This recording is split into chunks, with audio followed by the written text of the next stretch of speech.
besar kasih setiamu, setiap hari selalu baru.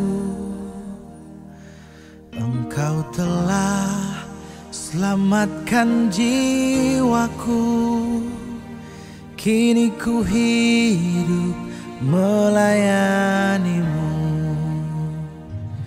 Haleluya, haleluya, besarlah karyamu.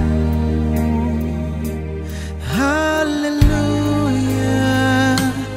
haleluya, mulialah namamu. Sungguh ajaib kuasamu, tersedia di sepanjang waktu. Engkau telah sembuhkan sakitku, tiada yang mustahil bagimu. Oh haleluya, besarlah karyamu. Oh haleluya, mulialah namamu. Oh sungguh mulia panggilanmu, menjadi duta kerajaanmu, membebaskan jiwa terbelenggu, melayani seumur hidupku. Haleluya, haleluya, besarlah karyamu.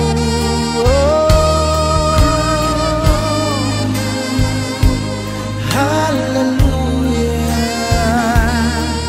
mulialah namamu.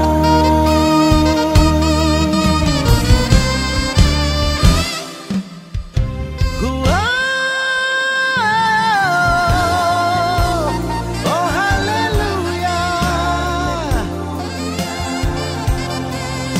besarlah karyamu.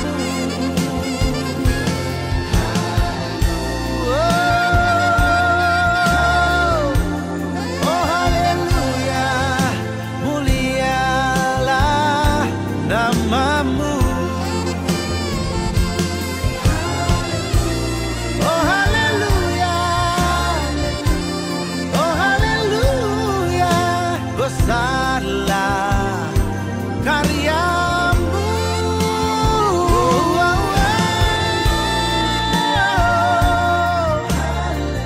Oh haleluya, mulialah namamu.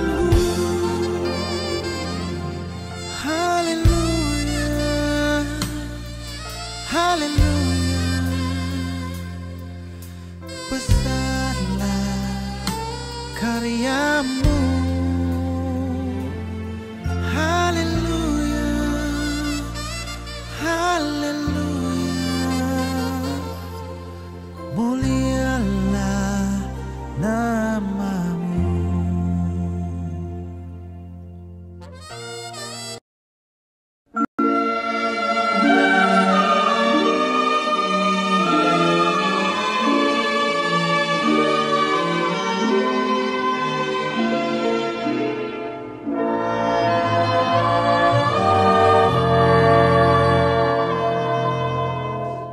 Bapak, Ibu, Saudara-saudara yang saya kasihi, saya senang sekali pada hari ini bisa hadir di penghujung tahun 2020 yang penuh dengan tantangan dan pergumulan, ya kan?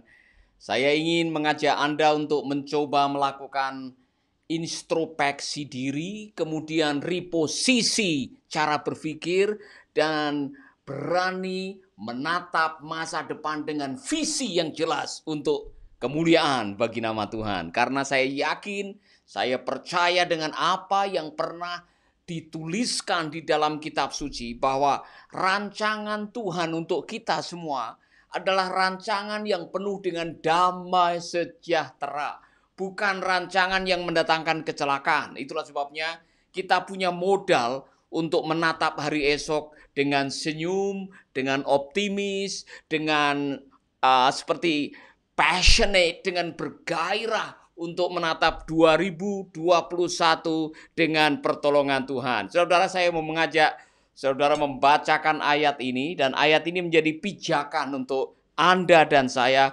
menatap masa depan di tengah-tengah tantangan yang luar biasa, bukan hanya untuk Indonesia. Tantangan ini di seluruh dunia, semua negara menghadapinya. Belum selesai dengan COVID-19 yang lama, sudah muncul varian yang baru katanya. Dan saudara-saudara, tentu implikasi dari COVID-19 dan COVID yang baru nanti cukup berat, cukup besar. Sekarang sudah dirasakan di Bali, saya tinggal di Bali. Kalau saya nyetir mobil dari Sanur, Kute, Seminyak, Canggu, saudara-saudara, saya ngelus dodo. Itu restoran-restoran tutup, hotel-hotel banyak yang tutup. Itu seperti sepinya, bukan main, tidak seperti dulu. Kalau saya jalan di Legian, biasanya lalu lalang wisatawan mancanegara. Sekarang bisa dihitung 1, 2, 3 orang saja. Dan saya sudah mendengar ada orang-orang yang gulung tikar usahanya. Bahkan ada pelayanan yang harus ditutup, saudara-saudara.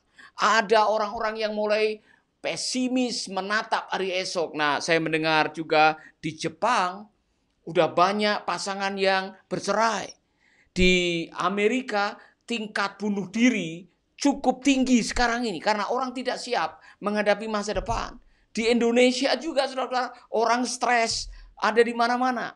Orang kelaparan juga ada di mana-mana. Nah, apa yang harus kita lakukan untuk menyikapi apa yang terjadi? Saudara-saudara, saya mau mengajak Anda membaca ayat ini yang saya yakin kalau kita mengimani kebenaran ayat ini dan kita diperlengkapi dengan pemahaman yang benar, menjadikan firman ini menjadi pewahyuan, Anda akan mampu menatap hari esok dengan senyum. Meskipun kita belum tahu apa yang terjadi. Mari kita akan melihat apa yang dikatakan oleh kitab suci mengenai rencana Allah dalam kehidupan kita. Saudara-saudara, Yeremia 29 ayat 11, ini ayat yang sangat terkenal. Sebab aku ini mengetahui rancangan-rancangan apa yang ada padaku mengenai kamu. Demikianlah firman Tuhan, yaitu rancangan damai sejahtera dan bukan rancangan kecelakaan.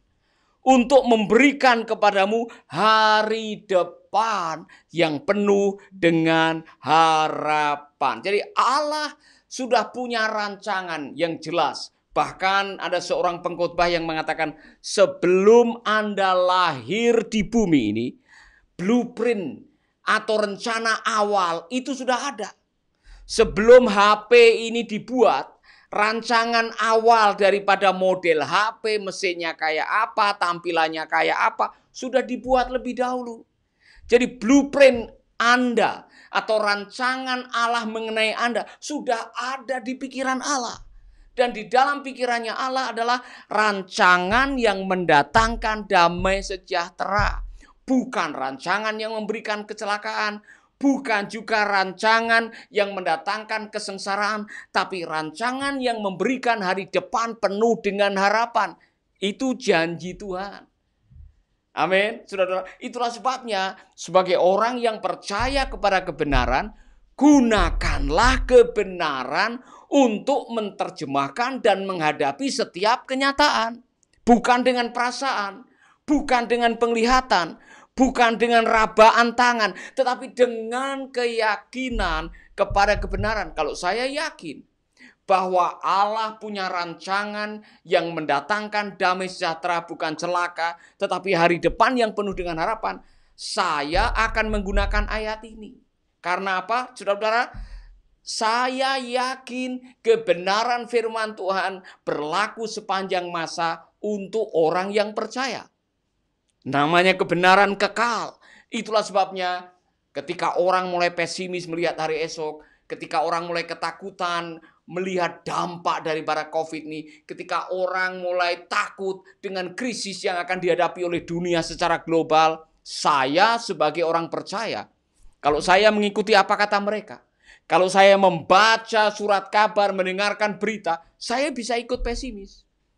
Saya bisa ikut menjadi takut, saya bisa galau, dan akhirnya saya tidak bisa menjadi maksimal bagi Tuhan. Maka saya memilih, saya memutuskan untuk hidup sesuai dengan kebenaran firman ini. I know what I plan. Saya tahu mengenai rancangan yang ada padaku mengenai kamu.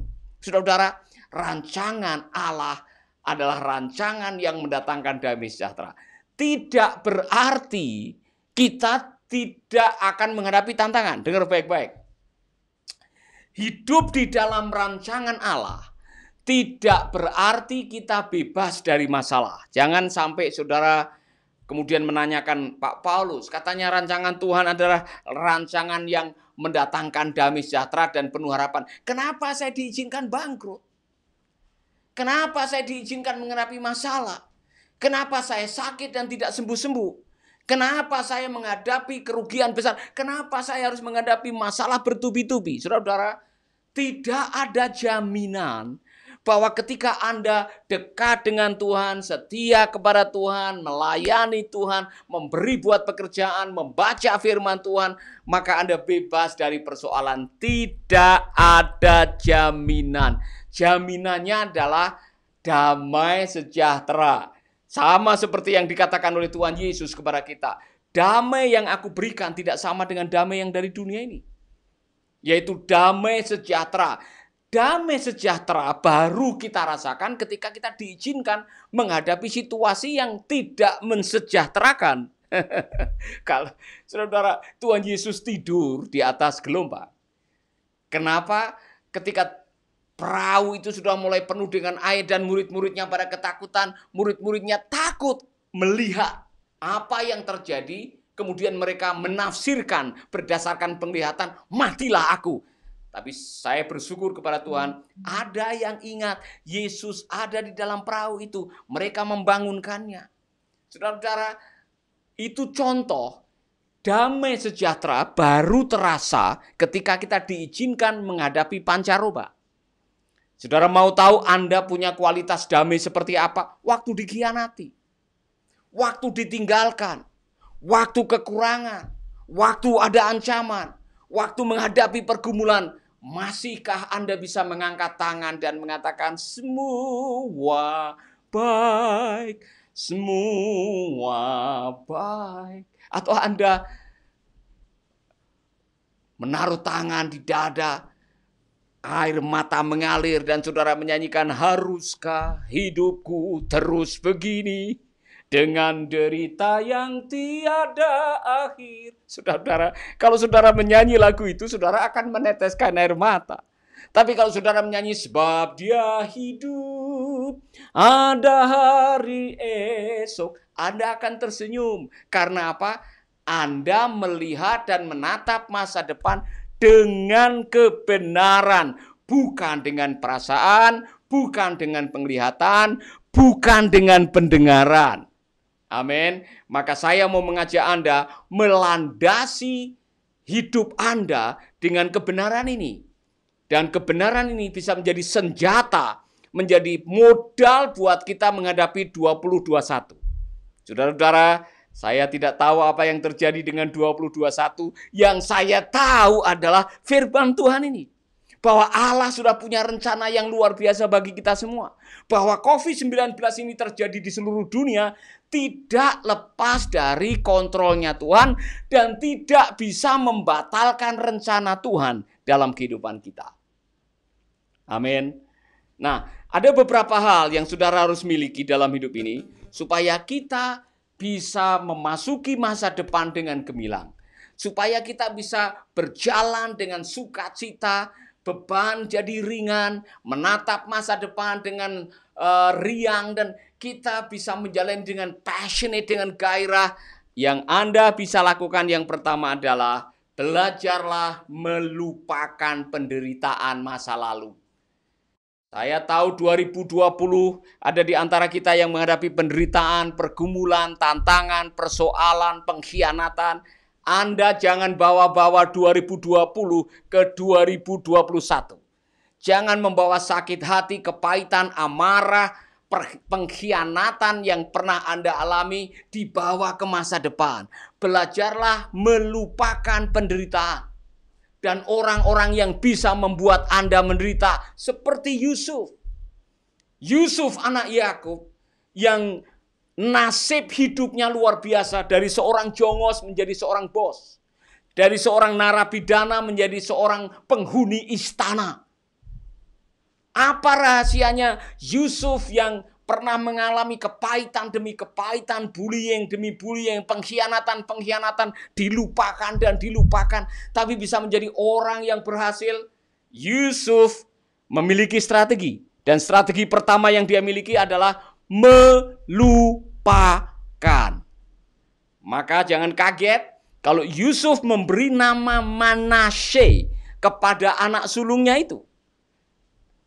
Sebab kata Manasye itu artinya Allah telah membuat aku lupa sama sekali kepada kesukaranku dan kepada rumah bapakku. Saudara-saudara, strategi keberhasilan Yusuf menatap masa depan adalah belajar melupakan penderitaan dan orang-orang yang bikin Anda menderita.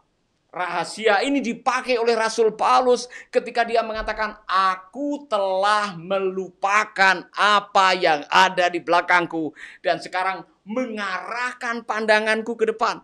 Anda harus belajar melupakan penderitaan masa lalu. Anda harus belajar melupakan orang-orang yang bikin susah hidup Anda. Ya kan? Kenapa diingat-ingat lagi?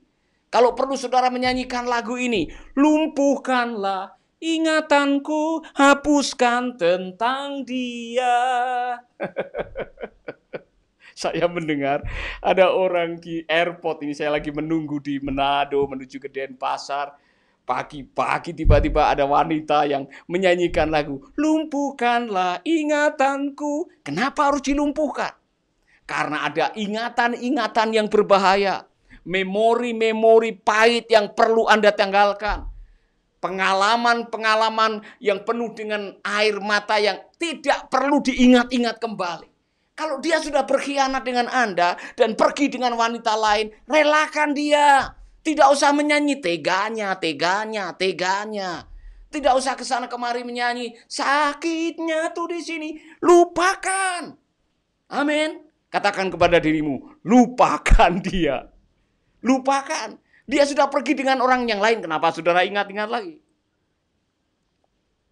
Amin. Kalau ada pengalaman-pengalaman pahit seperti saya punya, pernah dipukuli orang, ya kan, pernah dihina, ngapain diingat-ingat lagi? Jangan pernah mengizinkan pengalaman pahit di masa lalu mengintervensi sukacita hari ini dan memberikan trauma untuk masa depan Anda. Kalau tidak, kita akan rugi di dalam hidup ini. Karena apa? Anda mengizinkan masa lalu mencuri damai sejahtera hari ini dan merampok harapan masa depan. Yesterday is a history. Tomorrow is a mystery. Today is a presence. Kemarin sudah menjadi sejarah. Tidak usah dibawa-bawa lagi. Besok masih menjadi misteri. Satu-satunya yang kita miliki adalah hari ini. Maka gunakanlah hidupmu, gunakanlah pengalamanmu untuk menatap hari esok dengan gemilang. Begini, saya selalu mengatakan, jadilah pemulung masa lalu yang baik. Saudara pernah lihat pemulung kan? Pernahkah saudara melihat ada pemulung masuk ke gang saudara, kemudian semua sampah di setiap tempat sampah diambil? Pemulung yang baik tidak mengambil semua sampah. Karena dia tahu kalau semua sampah di bawah, dia akan keberatan dan bisa mati di jalan. Pemulung yang baik, dia mengambil apa yang bisa didaur ulang. Kemudian dia akan mengambilnya, menjualnya, dan mendapatkan keuntungan. Jadilah pemulung masa lalu yang baik. Yang sampah-sampah, yang pahit-pahit, yang mendatangkan air mata, lupakan. Yang baik-baik, yang manis-manis, bawa dalam perjalanan hidup Anda untuk menatap hari esok.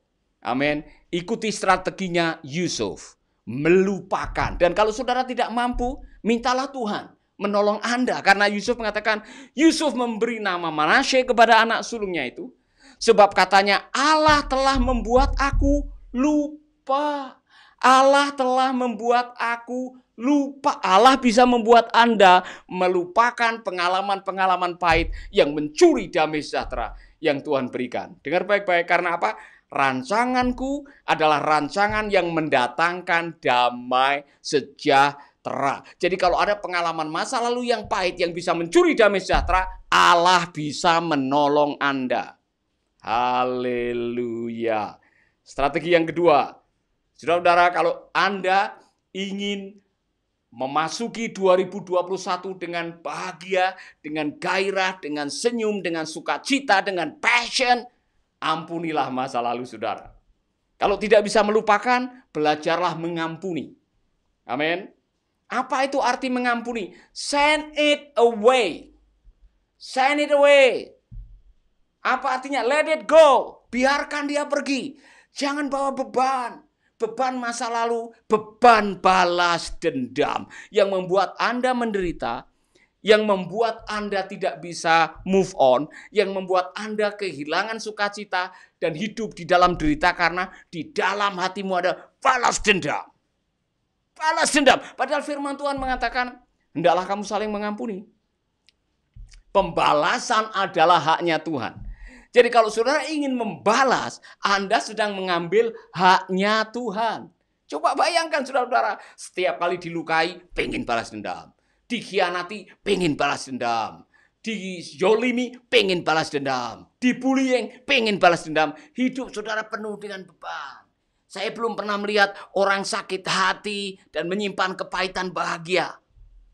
Maka belajarlah seperti Yusuf. Ketika saudara-saudaranya datang untuk minta makan, membeli gandum karena kelaparan, jauh-jauh berjalan dari Israel menuju Mesir, Yusuf punya kesempatan untuk balas dendam. Karena merekalah yang telah menjual Yusuf ke Mesir. Saudara-saudara, tetapi Yusuf tidak melakukan itu. Yusuf mencium semua saudaranya itu dengan mesra. Mencium dengan mesra. Anda tidak akan bisa mencium dengan mesra sebelum Anda mengampuni. Ya kan? Bisakah saudara mencium dengan mesra, dengan kasih sayang, kalau tidak ada pengampunan, kalau masih ada rasa dendam? Tidak mungkin.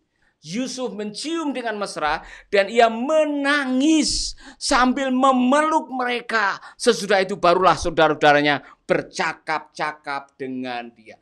Yusuf melepaskan pengampunan, membuang semua dendam, dan mengizinkan kasih itu menguasai suasana hatinya. Dia memeluk, dia mencium saudara-saudaranya yang telah mengkhianati dia, yang telah menjual dia, yang telah merencanakan pembunuhan terhadap nyawanya. Saudara-saudara, tapi Yusuf mengampuni.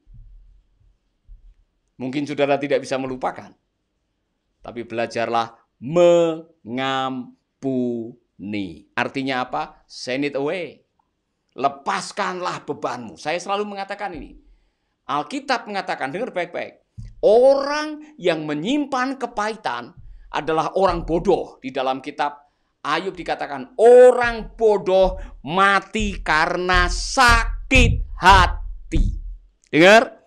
Kalau Anda tiap hari menyimpan kepahitan, sakit hati, menyimpan kepahitan, sakit hati, Anda yang mati. Bukan yang bikin sakit hati yang mati. Saya ulangi lagi, kalau Anda digigit ular, Anda punya kesempatan untuk memilih pergi ke dokter atau ke klinik, keluarkan racunnya, atau cari sabit, kejar ularnya. Mana ularnya? Mana ularnya? Siapa yang mau mengampuni? Belajarlah, keluarkanlah seluruh kepahitan Anda.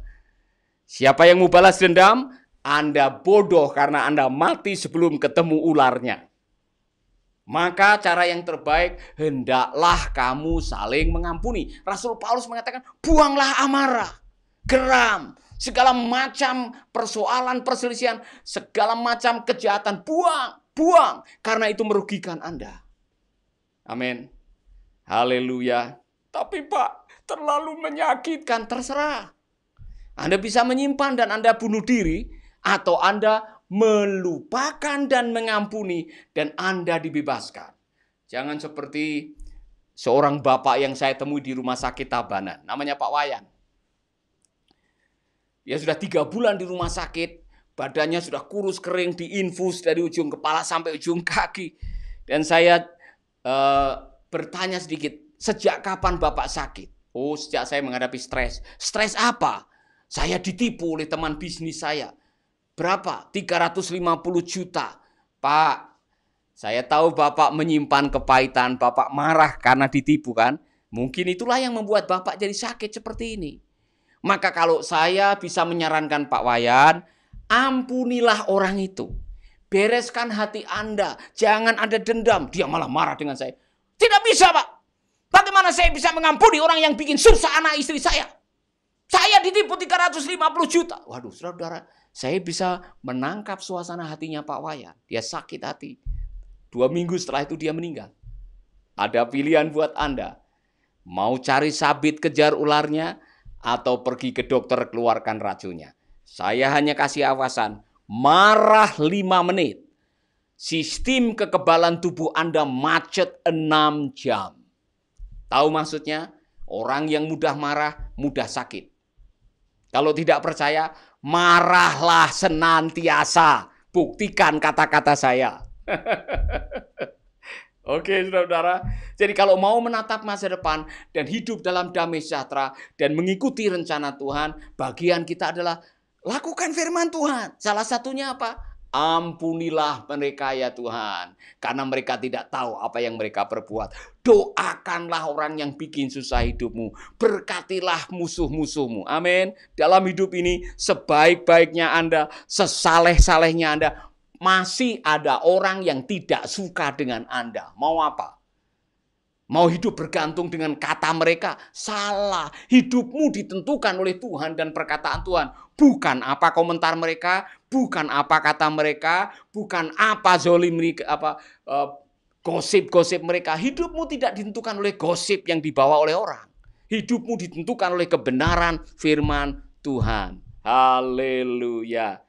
Ampunilah dia. Amin. Belajarlah mengampuni, saudara. Yang ketiga, strategi yang bagus sekali yang dimiliki oleh Yusuf adalah mengingat kebaikan Tuhan. Saudara, 2020 adalah pengalaman-pengalaman yang penuh dengan kebaikan Tuhan dalam hidup saya. Dan mengapa Tuhan mengizinkan saya menghadapi mujizat demi mujizat, krisis demi krisis, keajaiban demi keajaiban? Karena di dalam setiap krisis, di dalam setiap pergumulan, di dalam setiap masalah, selalu tersimpan hikmat Tuhan. Benar apa yang dikatakan oleh Yakobus. Anggaplah sebagai kebahagiaan, saudara-saudara, apabila kamu diizinkan menghadapi berbagai-bagai pencobaan. Kalau kamu tabah, kalau kamu setia, kamu tidak kekurangan apa-apa, kata firman Tuhan. Jadi pengalaman 2020, saya mengalami banyak keajaiban dalam hidup saudara-saudara yang tidak mungkin jadi mungkin. Kalau saya bisa tuliskan 2020 menjadi kisah kasih karunia. Saudara-saudara, ada banyak saya tidak bisa menceritakan di sini, tapi kalau saya menengok 2020 mulai dari Maret sampai hari ini di mana ada lockdown, tidak bisa pelayanan ke luar negeri padahal jadwal sudah dibuat, support untuk pelayanan menurun, kesempatan-kesempatan yang terbuka tertutup dengan begitu cepat.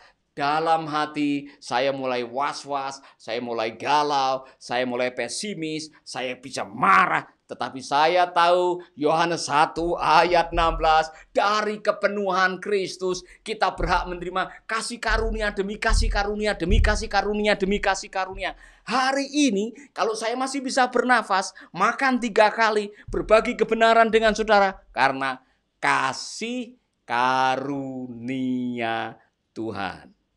Apa artinya? Ketika kita mengingat kebaikan demi kebaikan Tuhan yang terjadi dalam kehidupan kita, itu bisa menjadi modal kita untuk menatap hari esok. Karena hari esok yang kita belum tahu pasti ada tantangannya, pasti ada pergumulannya, pasti ada masalahnya. Tetapi saya ingat kebaikannya, ingat kuasanya, ingat kasihnya, maka kita bisa tersenyum kepada hari esok dan mengatakan bersama dengan Yesus kita melakukan perkara-perkara yang besar. Jadi saya mau meminta Anda jangan pernah lupa mencatat dalam jurnal saudara pengalaman-pengalaman baik bersama dengan Tuhan. Yang saya tidak akan pernah lupa adalah waktu Tuhan campur tangan ketika saya menderita kanker di Singapura, 3 bulan tinggal di sana, tidak punya banyak duit, tetapi saya digratiskan oleh dokter. Ketika saya berada di Ambon dulu, 20 tahun yang lalu, tinggal di pengungsian, saya pernah membantu pengungsi di tengah jalan dicegat mobilnya, ada orang yang mau ambil parang, mau bunuh saya masih hidup, dan saya tidak akan pernah melupakan itu. Ketika saya naik pesawat Hercules dari Ambon menuju Bali hanya dengan 2 koper, celana pendek, sandal jepit, masuk ke rumah tidak ada apa-apa karena barang sudah dijarah semuanya.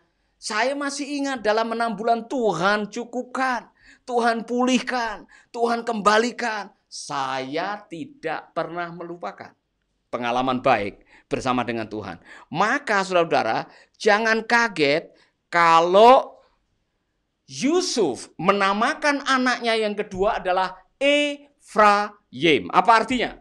Double prosperity. Saying, God has prospered me in the land of my sorrow. Yusuf mengatakan, Tuhan membuat saya berhasil di tengah-tengah penderitaan. Itu katanya. Jadi saudara, jangan lupa mengingat kebaikan Tuhan. Karena apa? Tuhan yang telah membuat kita sampai hari ini masih bisa bertahan. Ebenezer, sampai di sini Tuhan menolong kita. Itulah sebabnya sering-seringlah mencatat kebaikan Tuhan di dalam kehidupan saudara. Ada banyak kebaikan Tuhan yang perlu Anda ingat, kalau perlu jadikan lagu, kalau perlu jadikan syair, kalau perlu ada di dalam catatan harian, supaya apa? Waktu engkau menghadapi masa depan dan engkau sedang menghadapi kekalutan, ingat kebaikannya, ingat kasihnya, ingat kebaikannya dan anugerahnya. Amin. Haleluya. Yang terakhir, saudara-saudara, cara yang terakhir untuk engkau memasuki masa depan dengan gemilang adalah belajar membingkai kembali kenyataan yang pahit. Yusuf punya strategi yang bagus sekali. Ketika saudara-saudaranya datang kepadanya, Yusuf punya kesempatan untuk balas dendam. Tapi Yusuf mengucapkan kalimat yang saya kagum sekali. Dia mengucapkan kalimat ini. Lalu kata Yusuf kepada saudara-saudaranya itu, marilah dekat-dekat. Maka mendekatlah mereka. Katanya lagi, akulah Yusuf saudaramu yang kamu jual ke Mesir. Tetapi sekarang janganlah bersusah hati dan janganlah menyesali diri. Karena kamu menjual aku ke sini sebab untuk memelihara kehidupanlah Allah menyuruh aku mendahului kamu. Aduh saudara-saudara. Yusuf punya kesempatan untuk balas dendam dan mengatakan ini semua gara-gara kalian kan? Saya hidup sengsara, saya di penjara, tinggal jadi jongos, kemudian saya harus menghadapi fitnah, saya dijual kalian kan? Kalian semuanya kan? Yusuf punya kesempatan untuk itu. Tapi dia mengatakan, hei, dengar kakak-kakakku sekalian. Kalian merencanakan yang jahat kan? Tetapi Tuhan pakai semua rencana jahat kalian untuk kebaikan kalian. Apa yang dilakukan oleh Yusuf? Membingkai kembali pengalaman pahit. Saya mau menyarankan Anda semuanya, kalau mau hidup berhasil, kalau mau bisa menatap masa depan 2021 dengan senyum dan dengan optimis, dengan gairah, dengan passion, Anda harus bisa membingkai kembali semua yang pahit-pahit kemarin. Terangi dengan kebenaran firman, bukan dengan perasaan dan penglihatan, tetapi terangi dengan kebenaran firman yang sering saya pakai. Roma 8 ayat 28. Kita tahu sekarang bahwa Tuhan turut bekerja sama untuk mendatangkan kebaikan bagi kita semuanya. Saudara pernah fitnah? Saudara pernah dizolimin orang? Saudara pernah dipecat? Saya pernah dipecat. Tetapi saya bersyukur kepada Tuhan. Karena dengan saya dipecat, saya bisa leluasa melakukan apa yang Tuhan taruh di dalam hati saya. Saudara pernah difitnah? Saya pernah difitnah. Kadang-kadang di dalam Tuhan, fitnah itu bisa menjadi promosi gratis untuk kita akhirnya dikenal oleh banyak orang. Saudara pernah dizolimi? Saya pernah dizolimi. Bingkai kembali semuanya. Tengok ke belakang dan mengatakan semua baik. Semua baik. Semua baik. Karena apa? Allah turut bekerja sama untuk mendatangkan kebaikan. Jadi tidak perlu saudara nengok ke belakang dan meneteskan air mata dan menyesali. Dan saudara mengatakan teganya. Atau saudara menyanyikan sebuah lagu, haruskah hidupku terus begini? Tidak perlu. Tatap dengan kebenaran firman. Gunakan bingkai kebenaran dari Tuhan dan tersenyumlah kepada mereka. Kalau perlu saran saya, undanglah musuh-musuhmu untuk makan siang di tahun baru.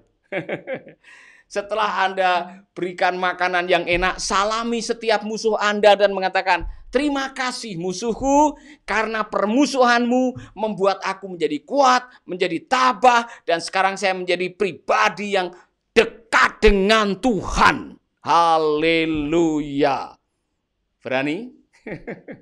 SMS, WA musuh saudara, orang yang bikin susah saudara, orang yang mengkhianati saudara, dan undang, hai pengkhianat, hai musuhku, saya undang kalian makan di rumah di tahun baru, saya sudah masak babi guling. Setelah itu saudara berterima kasih kepada mereka. Karena apa? Segala perkara Tuhan turut bekerja sama, termasuk mengizinkan para musuh datang dalam hidup saudara. Maka saya bisa mengaminkan ajaran Tuhan Yesus, doakanlah musuhmu. Berkatilah mereka yang bikin susah hidupmu. Karena mereka semua diizinkan oleh Tuhan untuk membentuk karakter kita. Sehingga kita menjadi pribadi yang bisa mewarisi karakter ilahi. Amin. Amin saudara-saudara.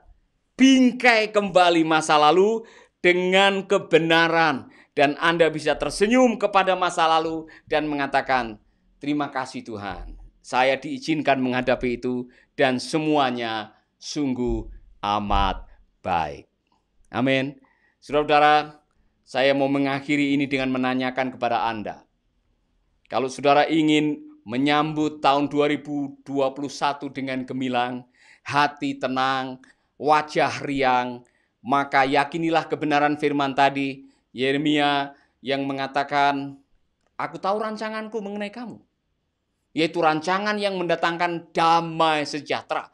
Bukan rancangan yang penuh dengan kecelakaan. Tapi juga rancangan hari depan yang penuh dengan harapan. Tapi untuk bisa menyongsong rancangan itu, saudara harus punya 2R dan 2M. Ya kan? 2R itu apa? Remember, ingat apa kebaikan Tuhan. Reframe, bingkai kembali. Dan 2F, forget dan forgive.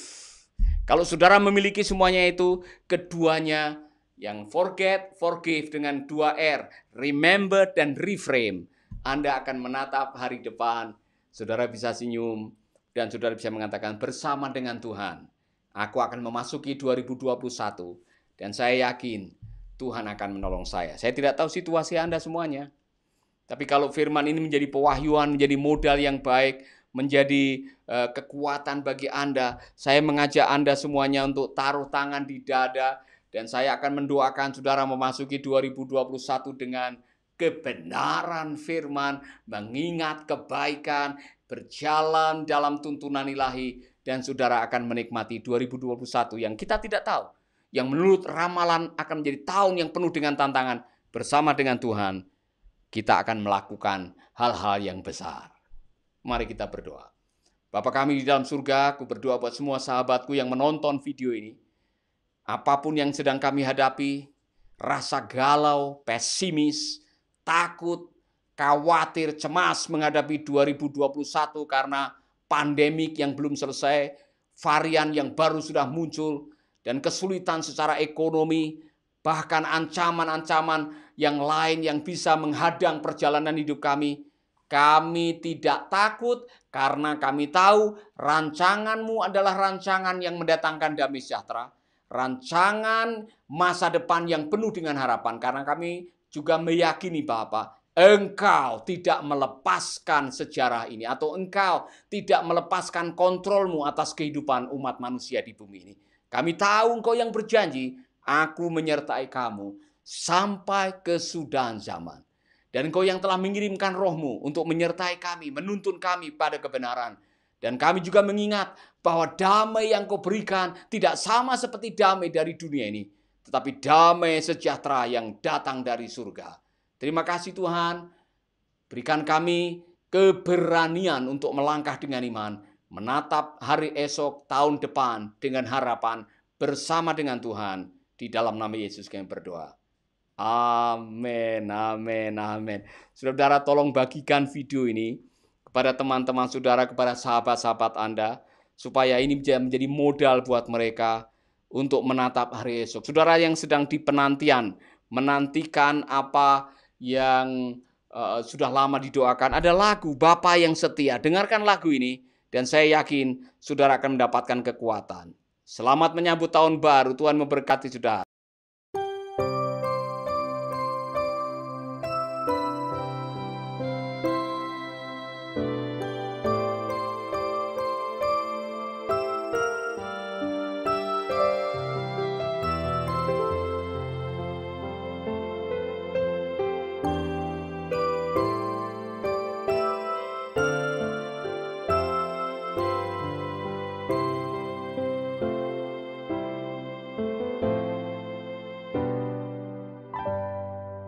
Tak pernah Engkau meninggalkanku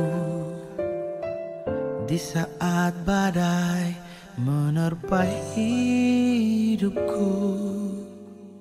Tak sedetik pun Kau melupakanku. Waktu ku sesat, ku jauh darimu. Engkau Bapakku yang setia, janji-Mu selalu beserta hatiku. Terus percaya sepanjang usia.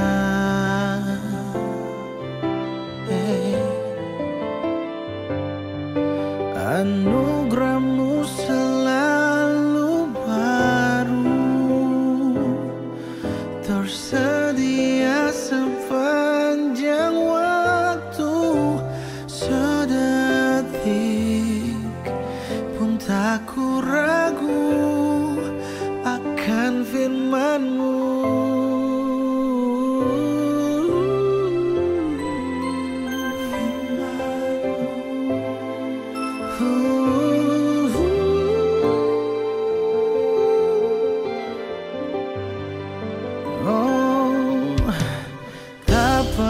Engkau meninggalkanku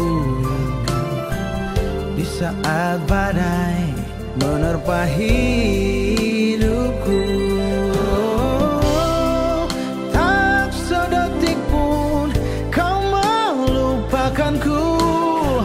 Waktu ku sesat dan ku jauh darimu.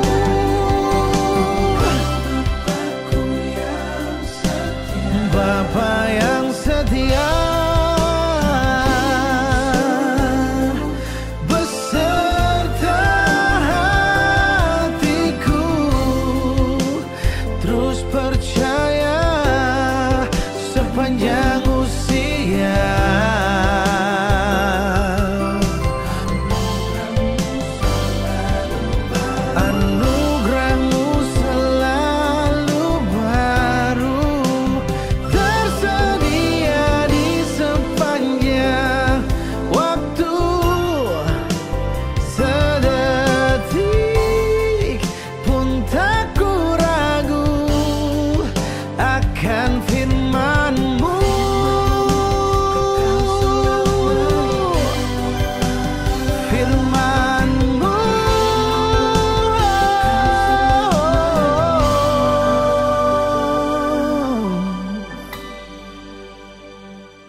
Janjimu selalu beserta hatiku.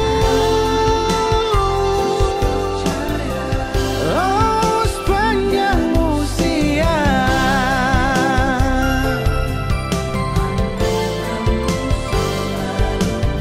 anugerahmu,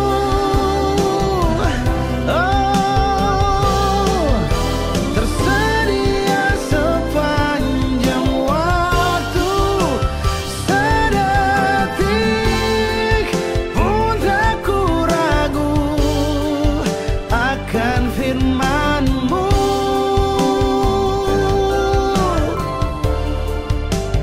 Firman-Mu